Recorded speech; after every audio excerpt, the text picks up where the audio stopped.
Salut à toi et bienvenue sur la chaîne de Région et Terroir. Comme tu pourras le constater, je me trouve à nouveau dans le petit village de Trévaux, dans le canton de Fribourg. Et oui, en arpentant les ruelles de ce village, j'ai fait la rencontre d'Yvan Roulin, qui exerce les métiers de sellier et de fondeur de cloches au sein de sa petite entreprise familiale. Je me suis dit que cela pourrait être sympa de découvrir comment sont réalisées les fameuses cloches qui mettent en valeur les vaches de nos alpages. Alors, si tout comme moi, tu as envie d'en savoir plus sur cet art, eh bien le mieux, c'est que l'on s'y rende ensemble.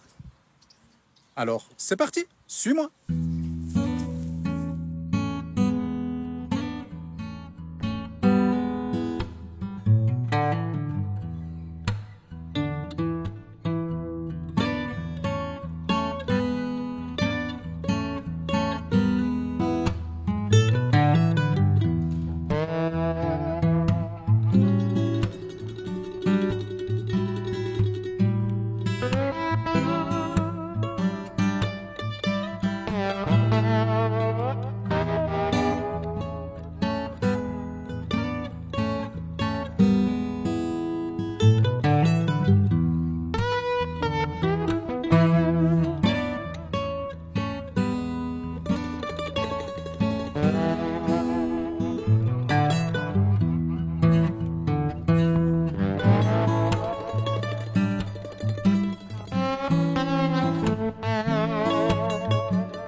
Salut Yvan. Ah, salut Fuc. Ça va? Bien, toi? Impeccable, impeccable. En tout cas, merci de nous recevoir. Bien, avec Pour plaisir. présenter tes métiers. C'est vraiment qui qu'on nous porte, il n'y a pas de souci. C'est pas tout à fait gentil. Dis-moi Yvan, quel a été ton parcours pour devenir sellier et fondeur de cloches? Alors, mon parcours a été peut-être un tout petit peu atypique pour commencer à faire les courroies de cloche, mais j'ai commencé par faire un apprentissage de fromager, parce que j'avais pas envie de rester à la maison une fois que j'ai fini l'école, j'avais envie de voir autre chose.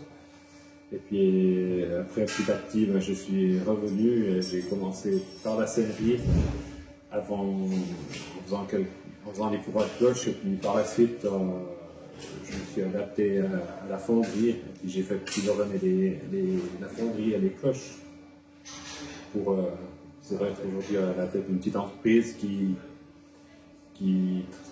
où on travaille bien les deux métiers ensemble. D'accord. Et puis ça, c'était ton papa qui avait créé justement le...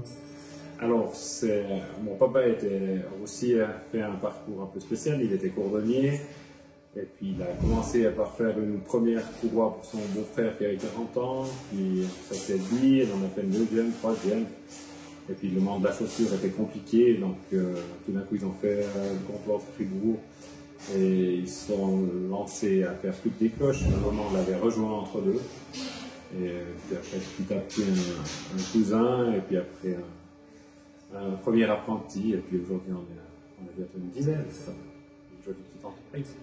Ah ben, impeccable, impeccable. Quels sont les produits phares que vous présentez en fait, que vous réalisez? Nous, notre travail, c'est la fonderie de cloches, mais surtout les courroies de cloches, comme on les voit là, quoi, les courroies bien décorées, bien brodées. C'est ce qui nous donne le plus de travail. On va dire que la fonderie, c'est environ 20% de notre travail, et le 80%, ce sont ces courroies qui ont beaucoup de décoration, beaucoup de motifs brodés. C'est des motifs qu'on trouve déjà dans fin du XVIIIe siècle. On voit des belles courroies brodées comme ça, qu'on a repris, des fois réadapté un petit peu les motifs, et qu'on essaye de faire toujours perdurer. Concernant les motifs, c'est dû par exemple à des élevages particuliers, ou c'est des motifs par exemple qui sont ancestraux et puis que vous devez reprendre, ou c'est vraiment de la pure création? Alors ces motifs brodés, c'est souvent des motifs ancestraux qu'on a décidé de remettre en valeur et de faire perdurer, qui restent. Et après, il y a toujours des motifs comme des peintures, comme ça, c'est arrivé par de fil en aiguille. On va dire les peintures, c'est arrivé peut-être dans les années 50 ou 50, 60. Puis ça, voilà, ça évolue. Après, ce qui évolue, c'est aussi il y a des époques où on fait beaucoup plus de courroies blanches. Aujourd'hui, on fait beaucoup plus de courroies noires. Aujourd'hui, il y a 20 ans en arrière, une courroie noire, elle est presque d'office une bordure rouge. Et aujourd'hui, on fait beaucoup de bordures noires et blanches ou brunes et blanches. Voilà, on essaie de s'adapter tout en essayant de garder une ligne. Je ne vais pas vous faire une courroie avec une bordure rose ou bleu ciel. Voilà, ça c'est ma ligne à moi. Je ne dis pas qu'il n'y a personne à en faire, mais on essaie de garder une image pour la scène rouge. Et puis, est-ce qu'il y a des gens, justement, dans ta clientèle qui te demandent, par exemple, d'avoir des motifs particuliers selon un dessin ou ce genre de choses ou... Oui, alors on a souvent des gens, qu'on a un agriculteur qui fait la photo de sa vache, ou la photo de son chalet d'alpage, la photo de... Il y a plusieurs choses. Après, on essaye aussi toujours de rester dans des sujets qui ont un rapport avec l'agriculture, avec la vie du chalet. Donc on a sur la poya, on a des intérieurs de chalet, le creux du feu, le chaudron, la chaudière, la fabrication du fromage, il y a plusieurs. Et après, on a des fois des demandes spéciales, mais là aussi, il y a certains motifs voilà, que j'ai déjà refusé de faire, parce que pour moi, ça n'a rien à voir sur une cloche. Tout à fait. Puis sinon, comme autre produit? Alors, comme autre produit, ben voilà, on a déjà toute notre collection de cloches. Ça, c'est toutes les cloches qui sont coulées ici. Donc, c'est fait à partir d'un moule en salle. On coule du métal à 1200 degrés, donc de l'air, hein, c'est du bronze d'excellente qualité. 80% de cuivre, 20% d'étain. Et il n'y a pas d'autre adjonction de métal, c'est que ces deux métaux. Donc ça, c'est nos produits finis, si on veut, les cloches en bronze. Chez nous, la cloche en bronze, on est à la porte d'Aglière, ici à Trévaux, donc la cloche en bronze, c'est la cloche mate. Et pour les clients qui aiment mieux, que ce soit un peu plus tape à l'œil, on fait un petit peu de cloche brillante. La Suisse allemande, par exemple, sont très clients pour les cloches brillantes. Et autrement, après, on a encore quelques artisans avec qui on collabore depuis longtemps, qui nous font des pyrogravures ou des cuillères en bois. C'est aussi ce rapport qui est toujours avec, c'est un petit peu la vache, le chalet, la fabrication du fromage qui lie tout cet artisanat, on va dire.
Oui, j'ai entendu comme quoi vous aviez une solide et grande réputation en fin de compte pour tout ce qui était des courroies, pour les cloches et les sonnailles.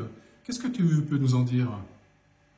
Ah, bah, c'est gentil de dire qu'on a une bonne réputation, mais ce que je peux en dire, c'est qu'on a toujours, mon père a déjà commencé comme ça, on a toujours essayé de faire la meilleure qualité possible avec les produits qu'on trouve. Et puis, pour nous, une cloche, c'est important qu'elle soit faite pour être mise au cou des vaches, pour être mise au bétail. Et on ne fait pas de qualité, que ce soit une cloche de salon ou une cloche pour être utilisée, doit être les deux de la même qualité, doit être solide, la même chose, parce que on a remarqué avec les années que des fois une cloche a été achetée par une personne pour décorer son salon et 20 ou 30 ans après, c'est le petit-fils qui la dépend pour aller faire une désalpe. Alors, pour nous, c'est important que ce soit de bonne qualité toujours et qu'elle puisse être mise au fond du compte au cou d'une vache, c'est ce qui est sa première définition, on va dire. C'est surtout utilisé pour, quand on met ça sur les vaches, justement, c'est surtout quand il y a des fêtes comme la des Alpes, ce genre de choses, ou non, il y a d'autres cloches qui sont, par exemple, en permanence. Oui. Alors, les cloches, comme on voit là derrière, qui sont décorées, celles-ci sont faites surtout pour les cortèges, la des Alpes, les grands événements, on va dire, pour les montées à l'alpage, tout ça. Et après, tout ce qui est des courroies plus simples, alors celles-ci, elles sont mises au printemps, soit aux génisses, soit aux vaches qui vont pâturer tout l'été. Et elles sont enlevées qu'en automne, souvent après la Toussaint. Donc elles font une bonne saison, elles font plus de 6 mois autour du cou de la vache. En fait, pour certaines, on pourrait dire qualifier ça comme quoi c'est un petit peu la vie du dimanche, quoi. Ah oui, alors c'est sûr que les cloches décorées comme ça, c'est sûr que c'est la vie du dimanche, ça c'est certain. Combien de temps ça représente, alors, je dirais en moyenne, le fait de faire justement une courroie? Alors, une courroie qui est bien décorée, là, il faut compter quand même, on va dire, presque 2 semaines de travail dessus. Il y a déjà la partie qui est directement sur la cloche, qui est la chape, qui est cousue directement sur la sonnaille, qui donne déjà beaucoup de travail. Après, il y a tout le travail des broderies. Après, il y a toutes les finitions. Il y a une doublure à l'intérieur pour cacher les broderies. Il y a les bordures, il y a les renforts. Quasiment tout qui est cousu à la main, à part la bordure. Après, il y a les pompons. Mine de rien, c'est des petites décorations dessus, mais c'est déjà des jolis morceaux de cuir qu'il faut découper, faire les dentelles, après les rouler, les fixer sur la copa. Tout ça, c'est du travail. Je voulais te demander, y a-t-il encore des apprentissages pour apprendre à devenir sellier ou fondeur de cloches? Oui, alors pour devenir sellier, il y a toujours un apprentissage. Le nom a un petit peu changé. Aujourd'hui, c'est artisan du cuir et du textile, mais il y a toujours un apprentissage. Et après, autrement, il y a pour fondeur, malheureusement, ce n'est pas un métier reconnu. On est obligé d'apprendre ça sur le tas.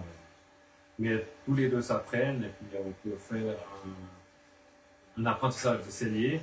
Et après, tous les jeunes qui s'intéressent, ça vaut la peine de découvrir ce métier. Après, il faut être minutieux, on va dire précis, pas être trop pressé, il faut avoir de la patience, parce que le résultat, à un moment avant d'avoir un bon résultat, à la fin, sur le produit fini, on va dire. Il faut avoir de la patience, il faut persévérer. Oui. On trouve facilement des apprentis, ça c'est pas un problème. Mais il faut avoir de la patience. Parce que maintenant, c'est des métiers qui se perdent ou on en retrouve ou pas du tout, il y a encore une relève derrière? Oui, alors malheureusement, c'est des métiers qui se perdent un peu, même qu'il y a pourtant encore du travail et un marché qui est bien présent, on va dire. Aujourd'hui, on a une apprentie qui est en 3e année, qui va finir l'été prochain, et malheureusement, elle est la seule pour la Suisse romande. Donc il y a encore quelques selliers en Suisse allemande aussi, mais ils sont très peu. On espère qu'ils perdurent parce que ce serait dommage que notre confédération mette ce métier dans les souvenirs. Tout à fait.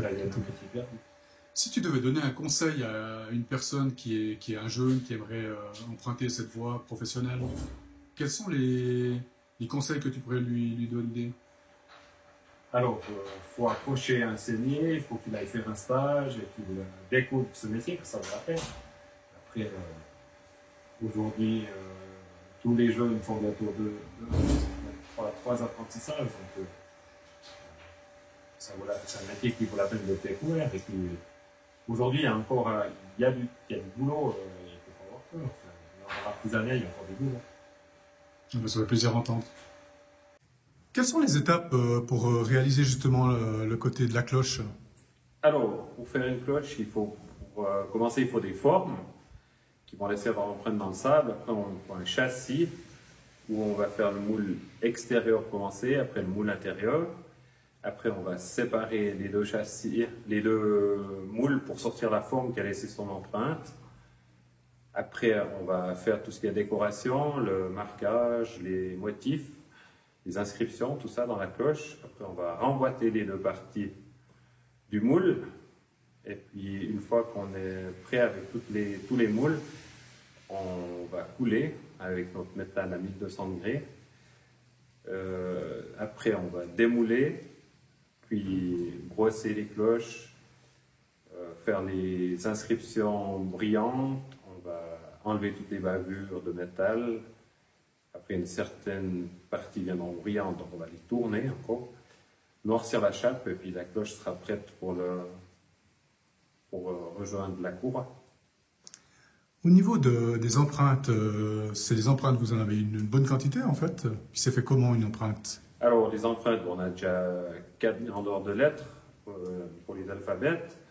Et puis après, on a des empreintes qu'on utilise régulièrement. C'est les empreintes qui ont souvent lien avec la vie du chalet, des vaches, un fromager, ou voilà, des choses comme ça. Et puis s'il faut, on peut faire une armoirie, soit de famille, soit de village. Mais alors si c'est pour une cloche, des fois c'est un peu compliqué, mais quand il y a une série, ça vaut la peine. Et ça, c'est en principe l'artisan qui nous fait les cuillères en bois, qui nous fait une armoirie, par exemple, sculptée en bois pour mettre sur les cloches. Quelles sont les matières principales que vous utilisez? Alors, pour faire des cloches, on utilise de l'airain, donc c'est 80% de cuivre et 20% d'étain, les deux garantis à 99,9% pur. C'est le meilleur qu'on trouve sur le marché, on va dire. Et puis autrement, pour fondre ça, on utilise du charbon coque qu'on active avec une ventilation pour arriver à nos 1200 degrés qu'on a besoin pour la fusion de notre métal. Et puis sinon, il n'y a pas d'autres matières, enfin là c'est un mélange, mais si vous mettrez par exemple de la matière simple, ça vous arrive aussi? Non, on est obligé d'avoir cette matière pure pour qu'on ait le son qu'on recherche dans nos cloches. Si on met du bronze qui n'est pas de bonne qualité, on perd la qualité du son aussi. C'est ce qui nous oblige de prendre ces métaux purs. Ok. Et puis l'épaisseur, un peu, qu'est-ce qu'on compte en fin de compte au final au niveau de l'épaisseur d'une cloche? Ouais, l'épaisseur d'une cloche, ça va entre 3 et 5-6 mm d'épais, on va dire, selon la grandeur. Plus elles sont petites, plus elles sont fines, plus elles sont grandes, plus elles sont épaisses, on va dire. Voilà, nous arrivons à la fin de ce reportage. Je tiens à remercier très chaleureusement Yvan Roulin ainsi que son équipe pour leur aimable hospitalité et surtout pour nous avoir permis de découvrir leur beau et passionnant métier. J'espère que tu auras apprécié cette vidéo. Si c'est le cas, n'oublie pas de la liker, de la partager au plus grand nombre, de t'abonner, de nous laisser des commentaires. Tout ceci contribue à renforcer la visibilité de la chaîne.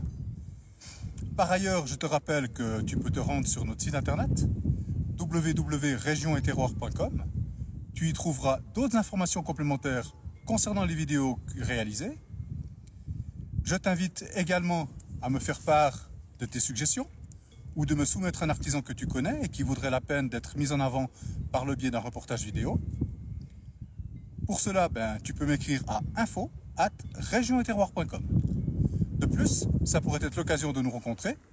Et ça, écoute, ce serait vraiment sympa. Voilà, en attendant la prochaine aventure, on te dit ciao, ouf, et à tout bientôt. Prends soin de toi.